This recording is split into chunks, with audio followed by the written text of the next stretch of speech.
On les enferme pour des raisons de sécurité ou lorsque les services frontaliers ont des doutes sur leur identité. Et on parle des conditions de détention des migrants au Canada. 3 centres sont répartis dans le pays. Tout le monde est menotté, sauf les femmes, les enfants et les personnes âgées. C'est sûr que je trouve ça très difficile quand il y a des enfants qui sont détenus. Parce que les enfants souvent arrêtent de manger, ils ne dorment pas, ils deviennent un peu amorphes. Au centre de Laval, ils sont une centaine de migrants en détention. Les hommes et les femmes sont séparés, mais des espaces ont été prévus pour les familles.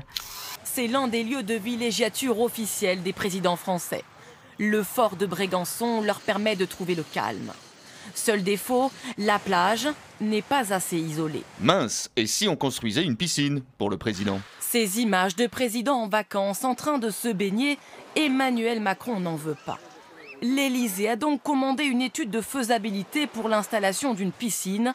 Montant de la facture, 150 000 € aux frais du contribuable. Si c'est pour se retrouver sur la plage et bloquer la plage des vacanciers parce qu'il a 3 gorilles, autant qu'il ait une piscine, conformément au Leroy Merlin. Je le promets. Je le promets. Je le promets. Une bien curieuse réunion en forêt. Une quarantaine de médecins de l'hôpital cantonal de Fribourg se réunissent pour prêter un nouveau serment. Le serment suisse, version actualisée de celui d'Hippocrate. Et ça consiste en quoi, ce serment suisse? Je n'accepte aucune prestation financière ni d'autres avantages, en particulier pour l'assignation et le transfert des patients. Rejeter frontalement les pressions économiques, par exemple en refusant d'opérer lorsque ce n'est pas indispensable, c'est la principale innovation du texte.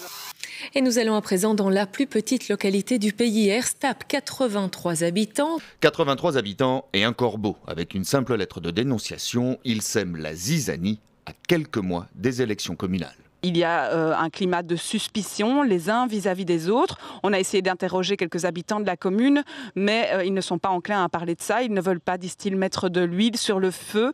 Et le seul qui s'exprime, c'est le bourgmestre. Pourquoi aller maintenant, parce qu'il y a eu une bête lettre, pourquoi aller s'exciter ou s'inciter? Non, ça ne sert à rien. Et de grâce, calmons les esprits, calmons les esprits.